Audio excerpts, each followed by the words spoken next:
कैलाश में देवी पार्वती अकेली बैठी थी। तब देवी पार्वती थोड़ी आटा लेकर स्नान करने चली गई। फिर देवी पार्वती उस आटे से एक सुंदर सा गुड़िया बनाई। फिर उस गुड़िया के अंदर जान डाल दी। वो बालक बहुत ही खूबसूरत था। प्राण प्रतिष्ठाकारी उस बच्चे के नाम दिया विनायक। फिर उस बच्चे को अपना पुत्र का स्वीकृति दिया। फिर देवी पार्वती उस बच्चे को एक जिम्मेदारी दिया। स्नान से पहले माता पार्वती पुत्र विनायक को एक दायित्व दिया। कैलाश के मुख्य द्वार पर पहरेदारी करने के लिए कहा, क्योंकि कैलाश के अंदर कोई भी प्रवेश ना कर पाए। उसी वक्त महादेव शिव कैलाश के मुख्य द्वार पर लौट आया। फिर विनायक महादेव शिव को कैलाश के अंदर प्रवेश करने नहीं दिया। तब महादेव शिव बहुत ही क्रोधित हो जाता है। फिर अपना त्रिशूल से गणेश का धड़ सिर से अलग कर दी। माँ! अरे मेरा बेटा विनायक मुझे बुला क्यों रहा है? लगता है कोई मुसीबत में है, मुझे अभी जाना होगा।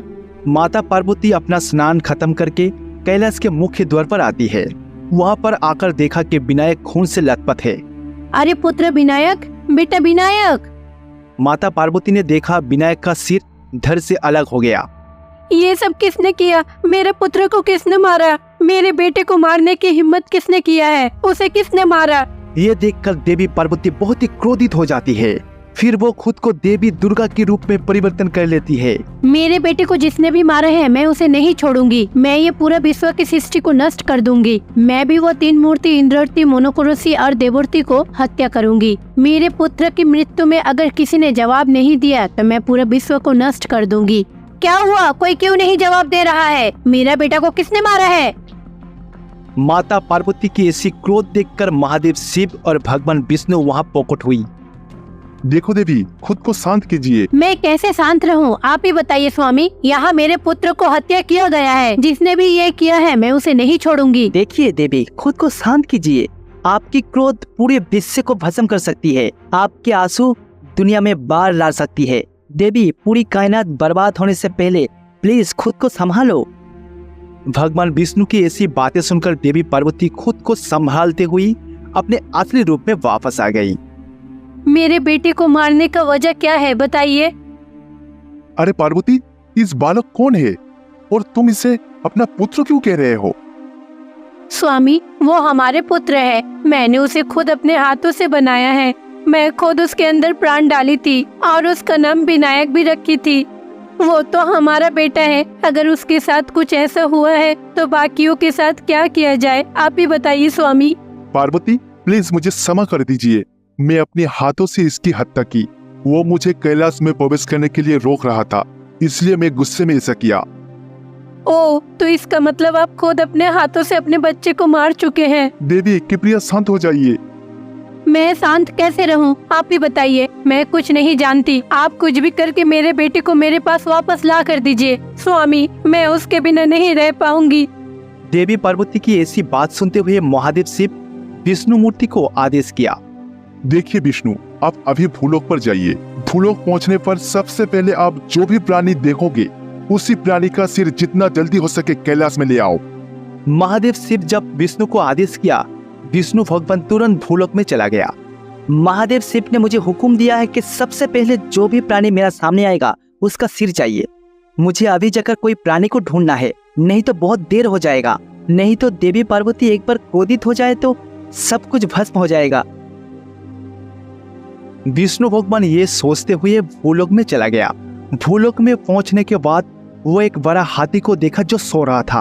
अरे ये तो बहुत ही अद्भुत है। मैं भूलोक पहुंचते ही सबसे पहले इस हाथी मेरी नजर में आया। भगवान शिव ने जो भी आदेश दिया है वही करना है। इस हाथी का सिर मुझे जितना जल्दी हो सके कैलाश में ले जाना होगा। फिर भगवान विष्णु ने हाथी का सिर धड़ से अलग किया। फिर उस सिर को लेकर कैलाश में चला गया। महादेव, मैं सबसे पहले पृथ्वी पर प्रवेश करते ही इस हाथी को देखा, इसलिए इसका सिर ले आया। क्या? हाथी का सिर? हाथी का सिर इंसान में लगाया जाएगा तो बहुत ही अद्भुत लगेगा, है ना? क्या इंसान और पशु का मिलन हो सकता है? अरे विष्णु, सबसे पहले क्या हाथी का सिर आपको देखा और कुछ नहीं मिला? देखिए देवी पार्वती, और तो कोई रास्ता नहीं मिल रहा है। सिर्फ एक ही उपाय है, इस हाथी का सिर इसके ऊपर लगाना पड़ेगा। मैं वो सब नहीं जानती। आपको जो करना है आप कीजिए। बस मेरे बेटे को मेरे पास वापस ला कर दीजिए। देवी पार्वती की सहमत से महादेव शिव ने पुत्र विनायक के सिर पर हाथी का सिर लगाने का फैसला किया। फिर महादेव विष्णु के हाथ से हाथी का सिर लिया और बालक विनायक को लगा दिया। फिर उसमें प्राण प्रतिष्ठा की। पुत्र विनायक। माँ, माँ। माता पार्वती विनायक को देखकर बहुत खुश हुए। बेटा विनायक, वो है तुम्हारे पिताजी। पिताजी, मुझे क्षमा कर दीजिए, बिना जाने ही आपको बहुत कुछ बोला है, मुझे क्षमा कर दीजिए। ठीक है पुत्र विनायक, आज के बाद मैं अपनी क्रोध को नियंत्रण में रखने की कोशिश करूंगा। फिर देवी पार्वती, महादेव शिव और पुत्र विनायक एक साथ मिलजुल कर सुखी परिवार की तरह रहने लगा। कैलाश में गणेश और कार्तिक बहुत ही खुश थे। वो आने वाले विनायक चतुर्थी के बारे में बात कर रहे थे। दूसरी ओर देवी पार्वती कैलाश में विनायक चतुर्थी के लिए विभिन्न प्रकार की खाद्य पदार्थ बना रही थी। फिर देवी पार्वती, विनायक चतुर्थी जल्द ही आ रही है, उसी समय मुझे विभिन्न प्रकार की मिठाई बनानी होगी जो सब विनायक को पसंद है। ये कहते हुए देवी पार्वती लड्डू, कुदुम और उदरा बना रही थी। इसी बीच गणेश और कार्तिक वहां आते हैं। माँ, इतने सारे मिठाई क्या हमारे लिए है? अरे पुत्र, मैं ये मिठाई सिर्फ आप लोगों के लिए नहीं, कैलाश में रहे सभी लोगों के लिए ही बना रही हूँ। हाँ माँ, भाई का जन्मदिन जल्द ही आ रहा है और भाई का जन्मदिन सिर्फ हम ही नहीं बल्कि विश्व की सभी निवासियों को भी प्रिय होता है। यूँ तो प्रकृति को भी ये बहुत पसंद है, इसीलिए तो उस समय विभिन्न अनाजों की भी कटाई की जाती है और उसके साथ ही मौसम भी बहुत सुहाना होता है। समझे बच्चों? अच्छा भाई, आपको क्या पता है कि अभी भूलोक में आपका जन्मदिन का आयोजन कैसा चल रहा है? मुझे भी बताइए ना। अरे नहीं भाई, भूलोक में जो मेरी उत्सव चल रही है उससे मुझे कोई मतलब नहीं है। ओह अच्छा, तो आपको मतलब क्यों नहीं है? देखो भाई, पृथ्वी के निवासियों मुझे बहुत ज्यादा प्यार करता है और मुझे बहुत ज्यादा भक्ति करता है, ये तो सब लोग जानते हैं। पर गणेश चतुर्थी के लिए जो व्यवस्था दुनियावासी करते हैं इसमें मुझे कोई फर्क नहीं पड़ता भाई। आप करो या ना करो, मुझे तो सिर्फ हल्दियों के साथ केसर लगा दो, मैं अभिभूत हो जाऊंगा। ये सब लाइट माइक से मुझे कुछ नहीं फर्क पड़ता, आपके अंदर भक्ति होनी चाहिए। हाँ भाई, यही कारण है कि आपके पास बड़ी संख्या में भक्त है। यही कारण है कि अमीर से लेकर गरीब तक हर कोई आपकी पूजा आराम से कर सकता है। आपके भक्त जो कुछ भी अर्पित करते हैं उसे आप बहुत ही प्रेम से स्वीकार करते हो। कोई अगर 100 किलो लड्डू चढ़ाते हैं तो आप उन्हें भी प्राप्त करते हो। अगर कोई गुड़ का बतासे देता है तो वो भी आप प्राप्त करते हो। सच में भाई, आपको देखकर मुझे बहुत गर्व होता है। इस प्रकार कार्तिकेय भगवान गणेश की स्तुति करते हैं। गणेश और देवी पार्वती रसोई में बैठे बातें कर रहे हैं और उसके साथ साथ तरह तरह की मिठाइयाँ बना रहे थे। इसी बीच कार्तिकेय को एक विचार आता है। अरे, मेरे बड़े भाई को तो किसी भी तरह अपने जन्मदिन का कोई तैयारियों का परवाह ही नहीं है। मैं भूलोक जाकर देखता हूँ सब कुछ अच्छे से हो रहा है कि नहीं। भाई का जन्मदिन है, कोई भी कमी नहीं होनी चाहिए। इस प्रकार कार्तिक भूलोक चले जाते हैं। धरती में प्रवेश करते ही वह एक सामान्य युवक की तरह हो जाता है। जैसे ही कार्तिकेय ने गांव में प्रवेश किया, उन्होंने कुछ युवकों को विनायक चतुर्थी उत्सव का तैयारी कर रहा था। वे दोनों युवक काफी सक्रिय हैं।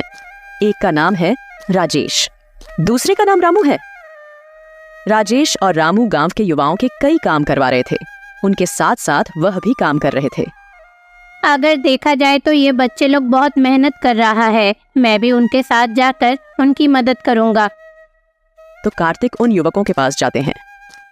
अरे, तुम कौन हो? क्या तुम इस गांव में नया हो?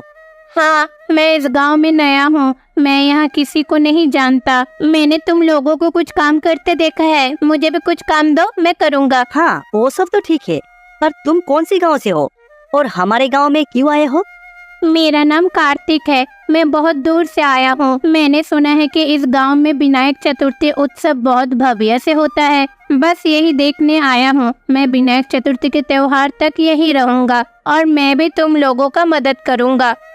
ओह ठीक है कार्तिक, तुम हमारे साथ शामिल हो सकते हो। तो उन सभी युवाओं में कार्तिक भी शामिल हो गया। आप सभी तो बहुत उत्साहित हो, लेकिन ऐसा लगता है कि आपके मन में कुछ पीड़ा है। क्या बात है? अरे कार्तिक, तुम क्या कह रहे हो? इन गांव के सभी लोग बहुत ही भक्ति भाव से रहते हैं। इन गांव के सभी लोग बहुत ही गरीब है, दिहाड़ी मजदूरी का काम करके गुजारा करता है। देखो कार्तिक, इन लोगों से चंदा लेना ठीक नहीं होगा। देखो कार्तिक, गांव वालों के पास चंदा के लिए जाएंगे तो वो लोग दे देंगे, पर सारा दिन मेहनत करके जो कमाया वो तो हम लोगों को दे देंगे, पर वो लोग खुद भूखा रह जाएंगे। रामू और राजेश के ऐसा कहने पर कार्तिक थोड़ा आहत हो जाते हैं। कार्तिक मन ही मन अपनी माँ को याद करते हैं। अरे मेरा पुत्र कार्तिक भूलोक में जाके मुझे क्यों याद कर रहा है? लगता है उसे कुछ चाहिए। यह कहते हुए देवी पार्वती पृथ्वी में कार्तिक को देखती है। पार्वती समझती है कि कार्तिक कुछ युवकों के साथ विनायक चतुर्थी की व्यवस्था कर रहे हैं। साथ ही उसकी माँ भी समझ जाएंगी कि उन्हें पैसों की दिक्कत हो रही है। ओह अच्छा, तो यहाँ पैसों की कमी है। ठीक है, मैं इन लोगों को पैसे देकर मदद करूंगी। इतना कहकर देवी पार्वती भी पृथ्वी पर चली जाती है।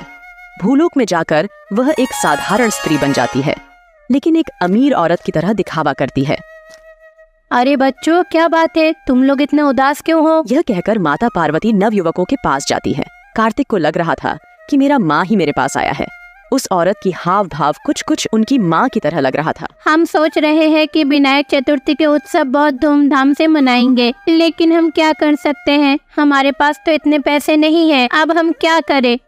अरे बच्चों, पैसे नहीं है तो क्या हुआ? चिंता मत करो, मैं तुम लोगों को पैसे दूंगी। ये लो, इससे तुम लोग अच्छे से त्योहार मनाओ। अरे आप कौन हो और आप हम लोगों को पैसा क्यों दे रहे हो और आप कहाँ से आए हो? मैं बहुत अमीर हूँ, लेकिन हम क्या करें?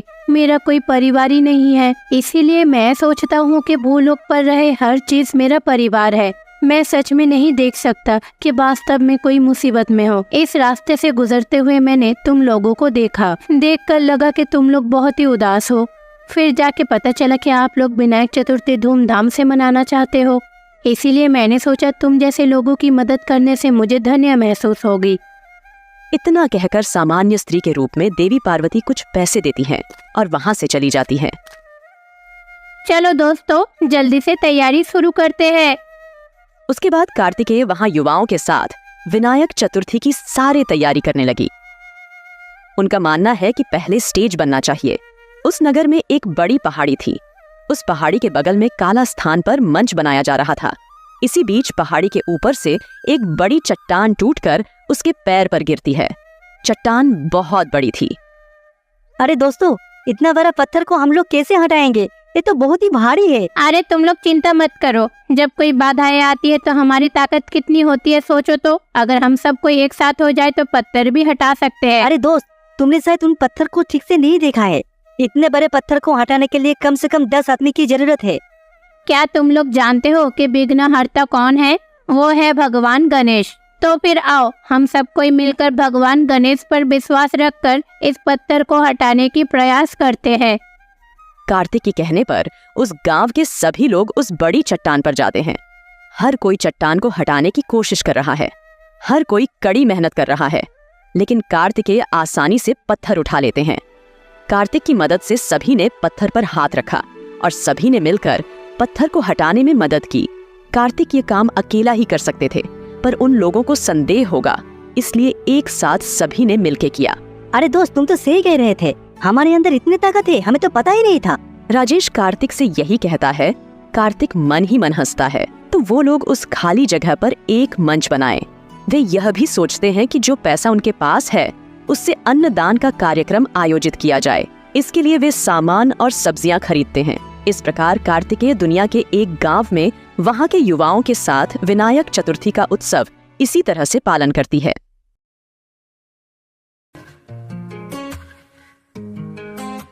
दिल है कभी खुश कभी तन्हा से यूं,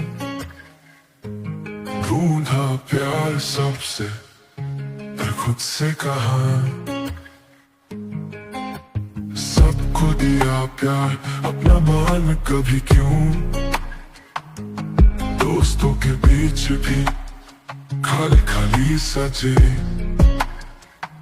मैं क्यों अकेला इतना अच्छा हूँ, सूखी लकी सी तन्हाई, प्यार जो सबको बांटूं, चेहरे पे मस्क है दिल का राज कहा, हसरतों में जी लूं मुझसे क्यों दूर रहा, रात भर जागता सपनों का सहारा, पर सुबह को यखा वो भी साथ न थामा। यादों की रो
I feel like